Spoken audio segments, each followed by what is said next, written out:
They blew up my grandfather's dam at 6:12 on a Tuesday morning. And the first thing I saw when I came flying down that dirt road was my family's entire history disappearing into a cloud of gray dust, while some smug bastard in a white Golf pullover stood there smiling like he'd just won a boat on a game show.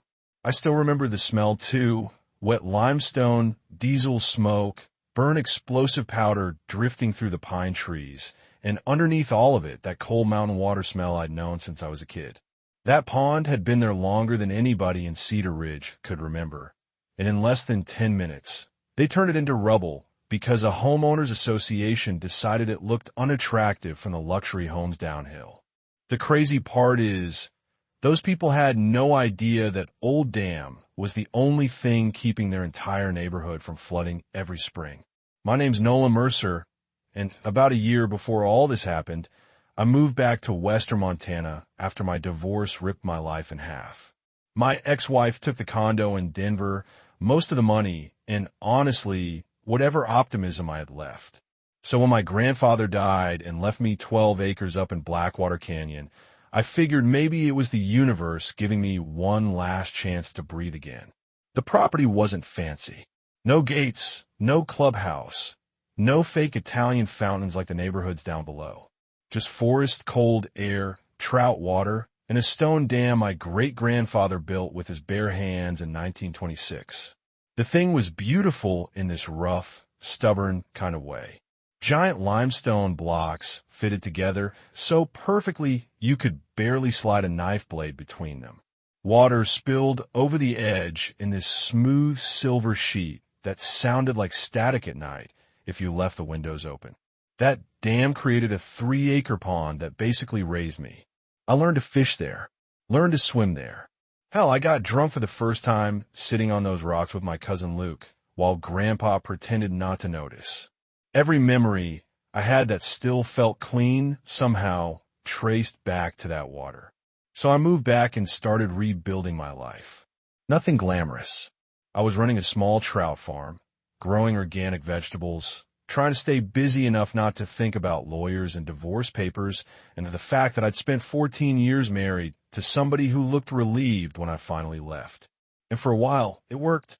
Then I met Grant Holloway. Now, if you've never met an HOA president drunk on power before, let me paint you a picture. Grant was one of those 50-something developer types who always looked like he'd just stepped out of a commercial for expensive bourbon nobody actually drinks. Perfect teeth, perfect tan, white SUV detailed twice a week. The kind of guy who says, "my community," like he personally discovered civilization. He ran Silver Pines Estates, the luxury subdivision downhill from my property. Big houses, fake rustic architecture, little decorative lanterns lining the sidewalks. The whole place looked like somebody tried to build Aspen using a Pinterest board and a corporate tax write-off. The first time he came onto my property, he didn't even say hello. Just stood there staring at the pond with his hands on his hips. "That thing's costing us money," he said. I laughed because I honestly thought he was joking. "The pond, the swamp," he corrected. Potential buyers see stagnant water and think mosquitoes, mud, and declining property value. I remember leaning against my truck, drinking coffee, trying real hard not to roll my eyes. "Buddy, that swamp has been here longer than your subdivision." Grant smiled at me then, and I swear to God, it was the kind of smile people give right before they sue you. Not everything old deserves to survive. That should have been my warning. A week later, I got a certified letter thick enough to stop a bullet. According to Silver Pines HOA, I owed nearly $14,000 in regional water management assessments. They claimed my pond impacted runoff conditions connected to their development infrastructure, which was corporate nonsense for "we want your money because we said so." Then came the second page. Immediate removal notice for unauthorized water retention structure. My stomach dropped so hard I actually had to sit down at the kitchen table. They wanted me to demolish my grandfather's dam within 30 days or face daily fines. $500 a day. I called Grant immediately, and I still remember hearing ice clink around in his glass while he answered like we were old friends. You can't be serious, I told him. Oh, I'm very serious, Nolan. My family built that dam before your neighborhood even existed. And now civilization exists around it, he replied. Communities evolve. I could hear people laughing in the background, probably one of his little wine nights with the country club crowd. Then he lowered his voice. You should think about selling before this gets ugly. That was the moment I realized this had never been about regulations. Grant Holloway wanted my land, the pond, the canyon, all of it. And he thought if he squeezed hard enough, eventually I'd crack. What he didn't know yet was that my grandfather left me a lot more than a piece of property. And about 3 weeks later, Grant Holloway was going to make the single dumbest decision any man in Cedar Ridge had made in the last 100 years. The first county inspector showed up on a Friday morning wearing sunglasses so reflective I could see my own annoyed face staring back at me while he walked circles around the dam pretending to inspect it. His name was Dale Pritchard, and from the second he stepped out of that county SUV, I knew exactly whose leash he was on. He poked one of the limestone blocks with a screwdriver like he was checking fruit at a grocery store. He muttered dramatically. That cost taxpayers about $80,000 in fake emergency paperwork over the next month. By Monday morning, I had an official county notice declaring my dam structurally unstable and at risk of catastrophic collapse. The report claimed there was severe concrete erosion in the lower foundation. Concrete. My great-grandfather built the thing from hand-cut limestone in 1926. There wasn't a single ounce of concrete anywhere in that structure. That's when the whole thing stopped feeling like HOA harassment and started feeling criminal. I hired an engineering firm out of Bozeman called Keller Hydrology, mostly because the owner, Maggie Keller, had the kind of reputation that made corrupt officials nervous. She was one of those women who didn't waste words and somehow made everybody around her feel slightly underqualified.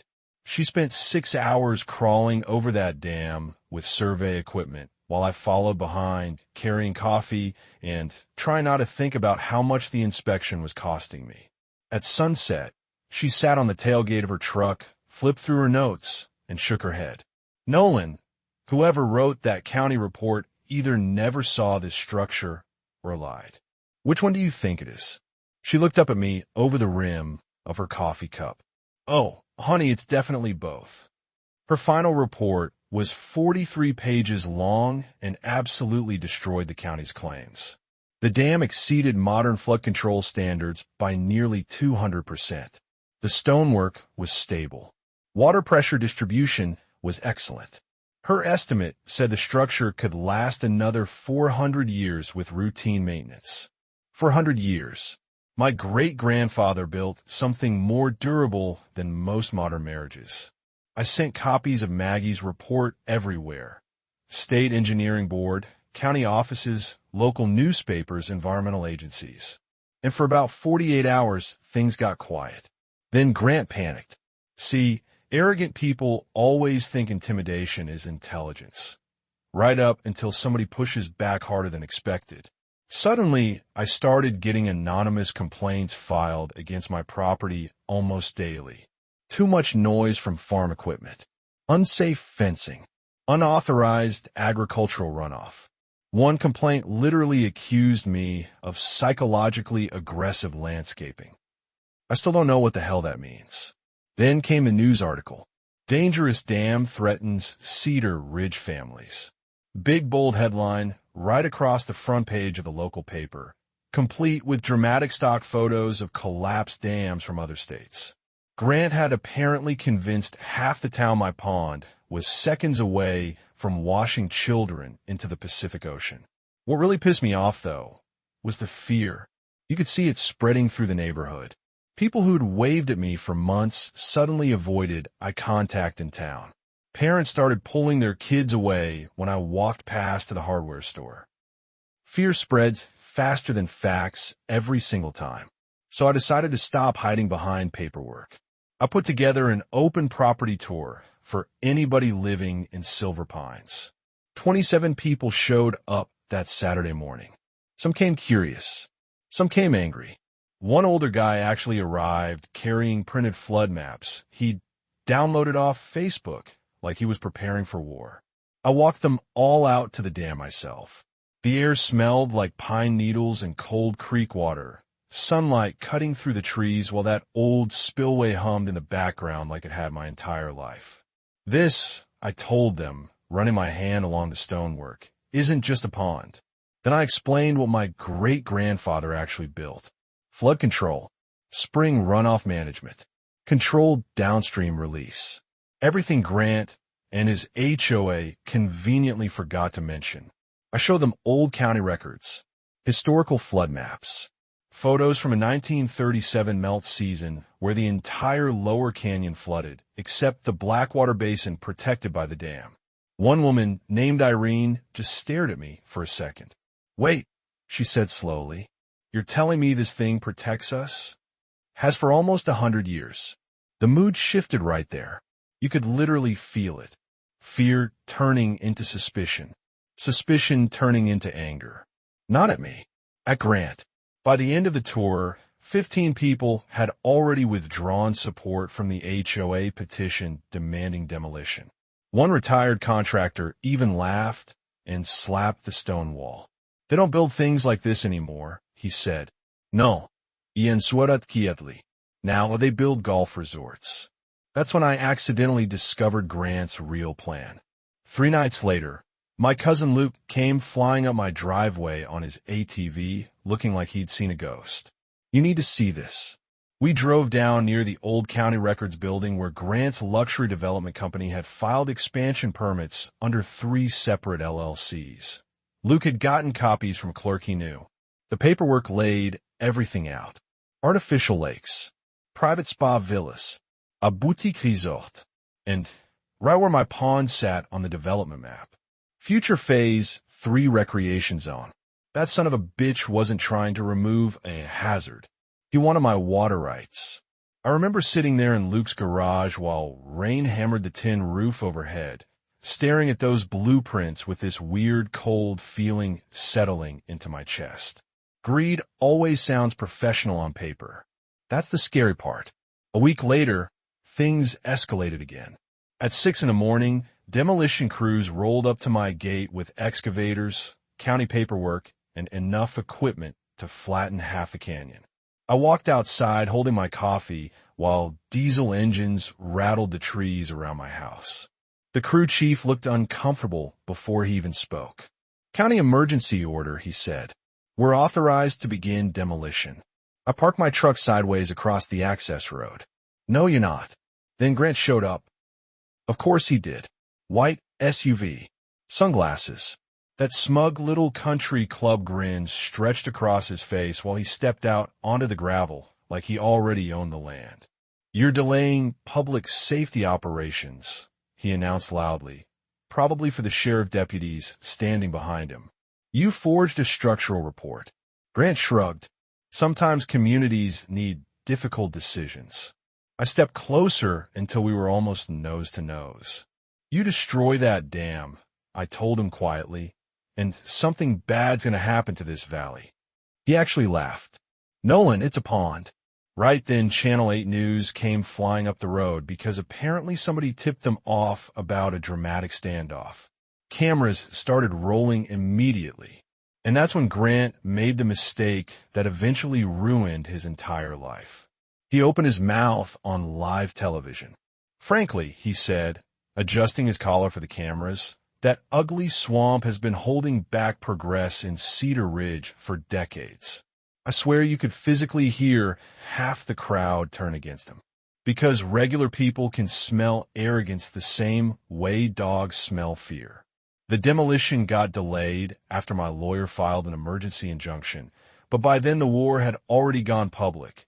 And once everybody started digging into Grant Holloway's finances, things got real ugly, real fast. Turns out if you steal enough HOA money over enough years, eventually somebody notices. And what we found hidden inside those accounting records made the dam dispute look small.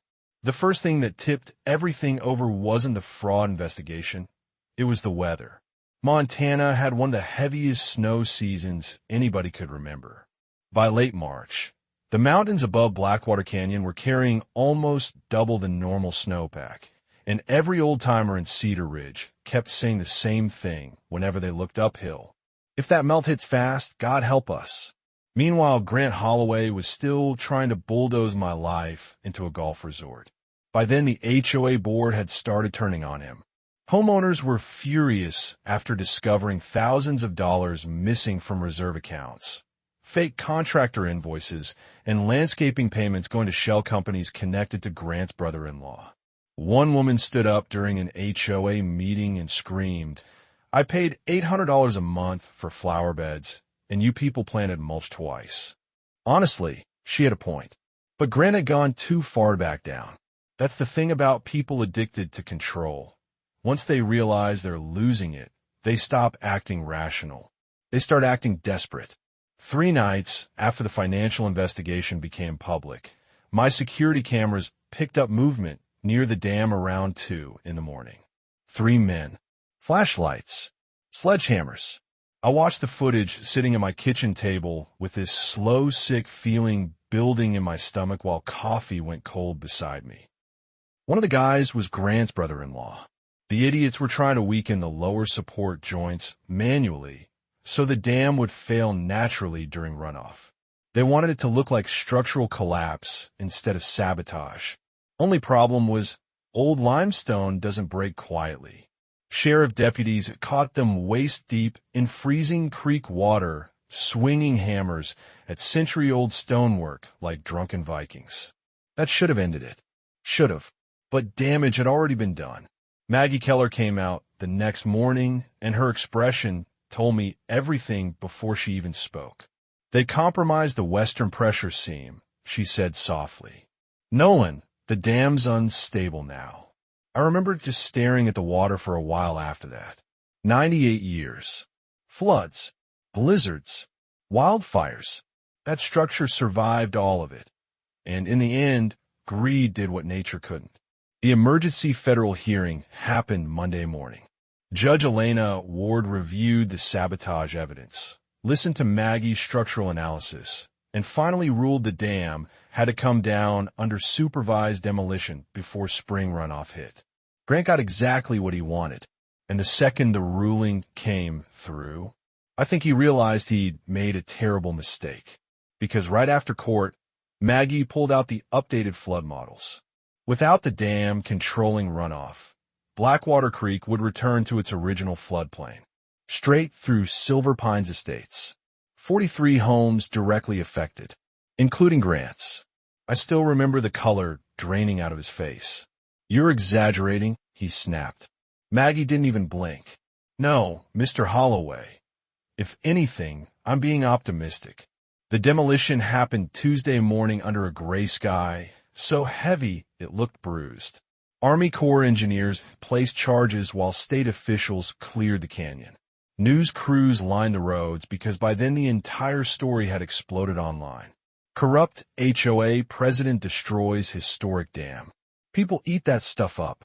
I stood there with my hands in my jacket pockets while cold wind rolled across the pond one last time. The water looked strangely calm, almost stubborn. Then the charges went off.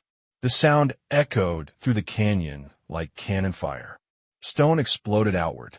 Water surged through the broken center wall. And just like that, my grandfather's pond was gone. I won't lie to you, that hurt. More than the divorce. More than the lawsuits. Watching that water drain away felt like watching the last piece of my childhood disappear with it. But nature wasn't finished yet, because 6 hours later, the snow melt started early. Way early.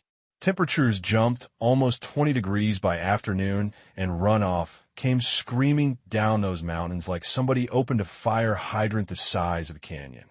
By 4 p.m., Blackwater Creek overflowed. By 5, roads inside Silver Pines looked like rivers. By 6, people were evacuating homes and fishing boats. And the very first property to flood? Grant Holloway's mansion. Of course it was. I watched from higher ground while muddy water poured across his perfect stone driveway and swallowed the lower level of his house room by room. Patio furniture floated through his backyard like parade balloons. Turns out my ugly swamp had been the only thing protecting his neighborhood the entire time. The emergency shelter at Cedar Ridge High School turned into absolute chaos that night. Crying kids, vet dogs, people wrapped in blankets staring at weather reports while reporters shoved cameras in everybody's faces. And right in the middle of all that, sheriff deputies arrested Grant Holloway. Not quietly either, right there in front of the entire town. Fraud, embezzlement, environmental violations, criminal negligence. One reporter asked him if he regretted destroying the dam. And this man, I swear to God, looked directly into the camera and said, "Nobody could have predicted this." That almost made me laugh, because we did predict it, over and over. He just thought money mattered more than physics. 6 months later, Silver Pines still looked like a construction zone. Insurance companies fought lawsuits. Federal investigators tore through county offices. Half the officials who backed Grant either resigned or got charged themselves. As for me, the federal government funded construction of a new flood control dam using modern engineering and the original Mercer family design. Bigger spillways, reinforced stone, built to survive another 100 years. Funny enough, the new structure officially became protected historical infrastructure, meaning no HOA can ever touch it again. Sometimes I sit out there in the evenings listening to water roll over the limestone and think about my grandfather, about how people today love acting like old things are useless just because they're old. Old buildings, old values, old craftsmanship, old wisdom. But that dam outsmarted everybody. Developers, politicians, inspectors, even nature itself for almost a century. All because one stubborn man back in 1926 understood something modern people forgot.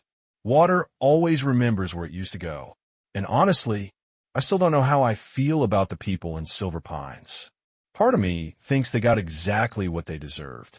Another part remembers families crying while rescue boats pulled them from flooded homes.